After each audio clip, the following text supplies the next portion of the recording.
Hello there and welcome to Business Nigeria. I am Tolulokpe Ogunjobi. Now, the Nigerian National Petroleum Corporation said sustained strategic intervention in the efficient supply and distribution of petroleum products has led to significant fall in the prices of petrol and liquefied petroleum gas nationwide. Spokesman of the corporation, Nundu Gumadu, said a national survey by Oil and Gas Forum indicates that the price of petrol has fallen steadily from 145 naira per litre to between 142 naira and 143 naira per litre in some stations across the country. He said the study showed that NNPC, mega and affiliate stations according to the across the country has selling the product for 143 naira per litre. Ugumadu said efforts are ongoing to revamp and recommission other critical pipelines and depots across the country to further push down the prices of petroleum products for the benefit of consumers. Now, the federal government said two illegal mining companies have taken out minerals worth more than 100 billion naira in the past few years. The two firms are Solid Unit Limited and Geotest Nigeria Limited. The companies were shut down in Zurak Wase local government area of Plateau State last month. Now, due to illegal mining activities, the Minister of Mines and Steels Development, Kayode Fayemi, said the huge scale of illegal mining by the two companies is tantamount to economic terrorism. He added that government is determined to confront anyone or group that is out to sabotage the economy through illegal mining and other means. Now, there is a fresh anxiety among investors in Nigeria's stock market following a renewed move by companies to delist from the Nigerian Stock Exchange. Now, the NSE disclosed that two firms, Paints and Coating Manufacturers Nigeria Limited, or PLC, which got listed 7 years ago, and Avon Crown Caps and Containers Nigeria PLC, have applied to exit the exchange. According to investors, more firms may follow the route, since most of them are finding it highly challenging to meet the post-listing obligations. Analysts say some of the companies have realized that access to equities capital, which is the reason for listing, is not forthcoming due to investors' apathy amidst the current economic activities. 6 of the world's biggest banks have joined a project to create a new form of digital cash. The new currency, when launched next year, will help in clearing and settling financial transactions over blockchains. Beckley's Credit Suisse, Canadian Imperial Bank of Commerce, HSBC, MUFG, and State Street have teamed up to work on the utility settlement coin, which was created by Switzerland UBS to make financial markets more efficient. According to the head of strategic investments and fintech innovation at UBSH, Yoder Jeffrey, the utility settlement coin aims to let financial groups buy securities such as bonds and equities without waiting for traditional money transfers to be completed.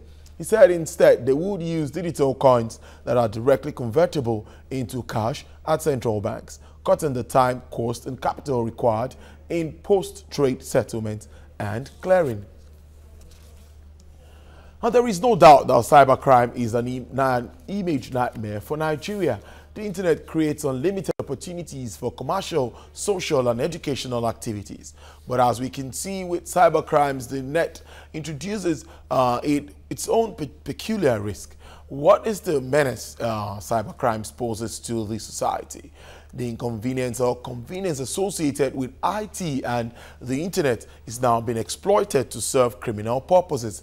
Cybercrime covers internet fraud, computer-assisted crime, which includes email scams, hacking, distribution of hostile software, viruses and worms, denials of several attacks or service attacks, theft of data, extortion, fraud and impersonation. Now, computer attacks can be generated by criminals from anywhere in the world and executed in other areas, irrespective of geographical location. Since the loss suffered by consumers and investors create serious credibility and image problems, many countries develop strategies for preventing and detecting and also containing the threats associated with cybercrimes. While it is acknowledged that greed is a major factor motivating most victims, what about the image created for many who never responded? Indeed. Well, a software consultant, Ido Wakinde, joins me in the studio now to look critically at all of this. Thank you very much for joining us. Thank you. And happy celebrations. Thank you. Well, it's alarming to my own reports now. The Senate said we've lost more than $400 million. That's to about 3,500 cyber crimes and attacks on the ICT space. What do you make of this? What is responsible for this level of attack? Okay, so well, I don't want to trivialize it by saying it's unfortunate, but it's something that comes with, like you reported earlier, the convenience of the internet, the convenience that IT and the internet have provided us in modern times, have also given certain people with malicious intent opportunities to exploit other people. So that's the basis. However, even though cybercrime per se is a global problem, we've heard of foreign organizations, foreign countries being hacked, probably by other states, for election manipulation purposes, and so on and so forth. Even though this is a global problem, we notice that there are different levels of exploitation per country. Some countries are less exploited than others. We therefore should probably try to study and understand what those other countries who are less vulnerable, quote unquote, have implemented, and see if we can implement similar strategies.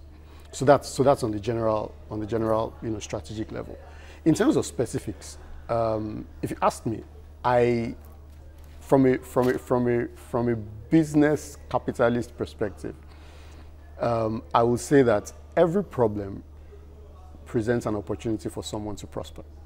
Okay, so I think that the government should throw two people at this. Okay, two groups of people: one, the business community, and two, the military community.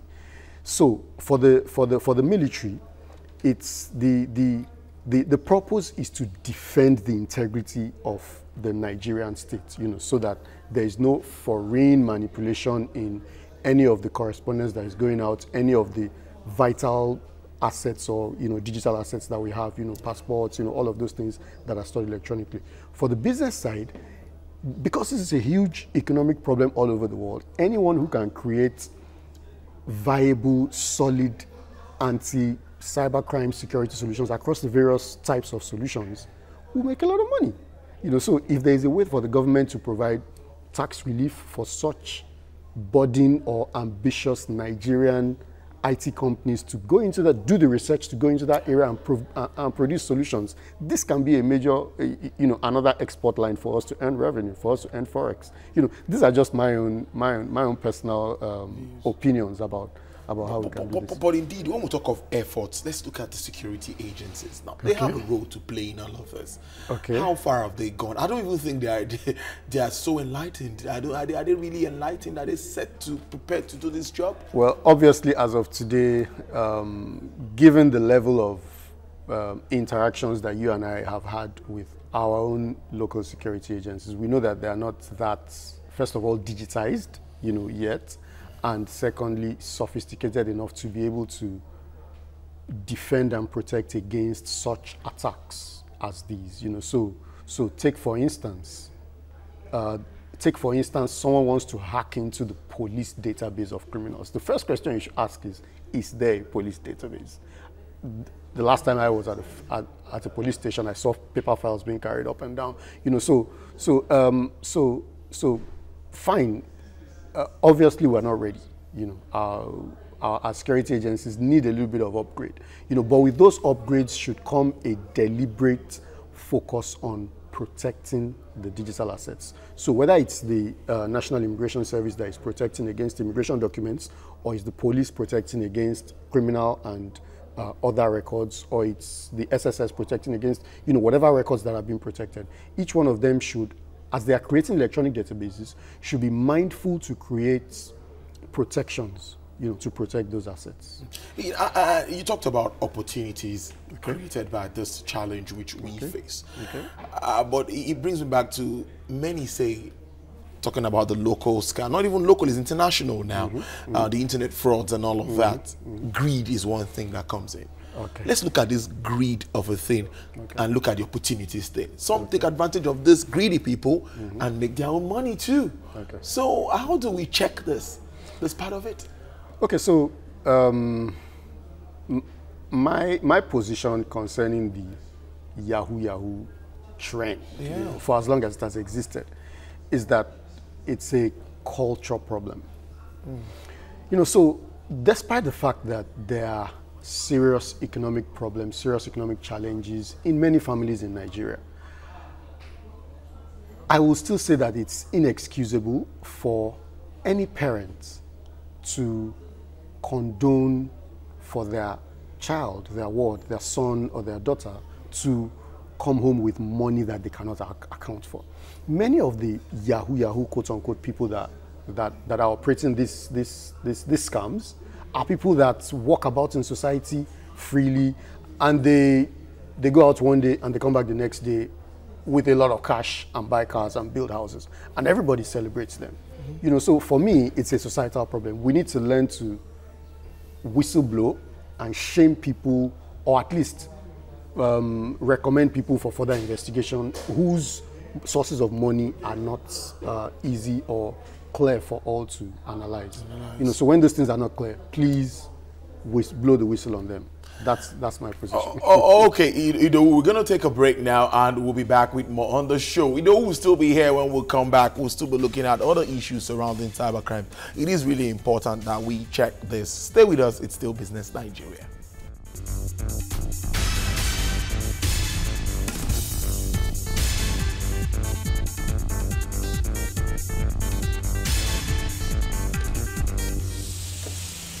Thank you for staying with us. We're looking at issues surrounding cybercrimes, and I have with me a software consultant, Idowu Akinde, who's been giving insight into issues surrounding this. Now, let's look at some of this, like the social media challenge. That's also something very, very important that we must look at. Identity theft, electronic fraud, data damage, alteration. We can go on and on.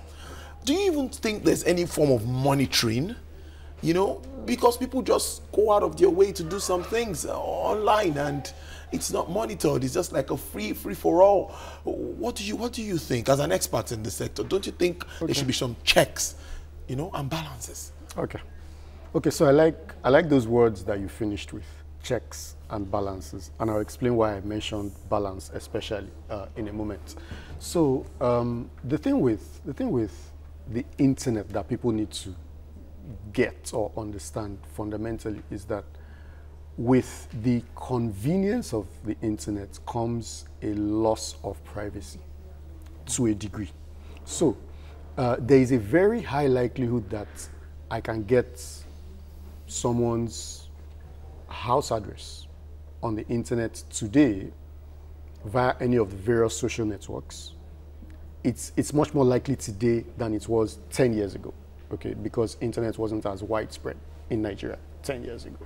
So with more internet adoption, with more people coming to the internet, it's easier. It's easier to gather information about different areas of different people of people's lives. So people are giving information. That's what you give in exchange to these social networks, and then they use it to build their networks, and it looks good for you.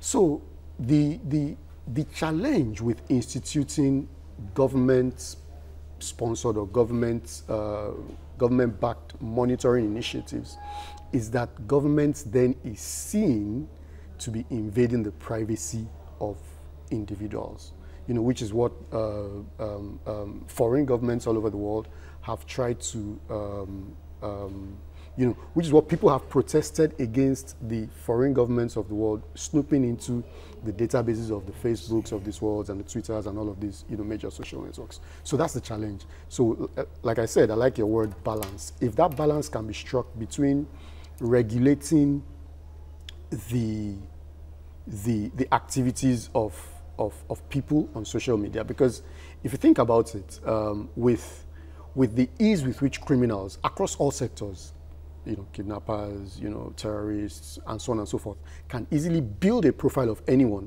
by just searching for that person and you know, get the name from here, get the last name from there, get the brother, sister, and so on and so forth from another network and build a profile of that person, something needs to be done.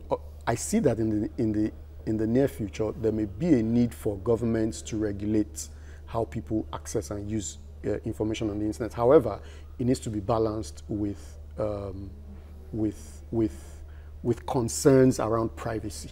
So things need to be put in place to be sure that government is not just spying on the citizens. Indeed, even according to reports, even some government servers are under serious threat. Yes.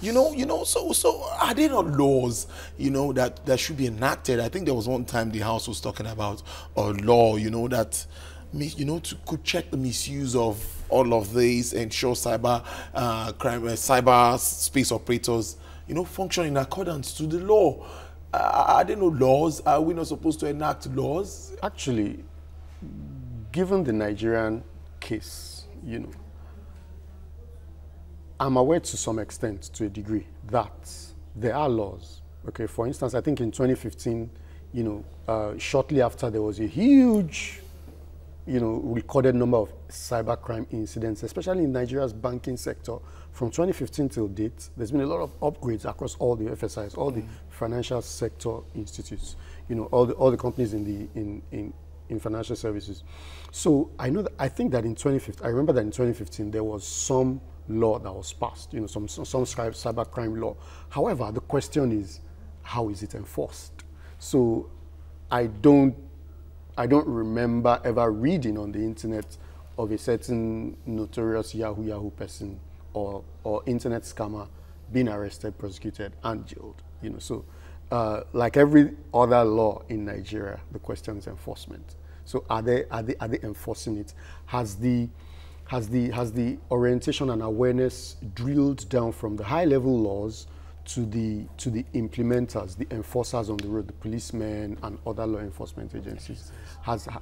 Do they even know that this is the law? There's the argument that some of them know and they use it to exploit young men and women on the roads when they stop them for checks.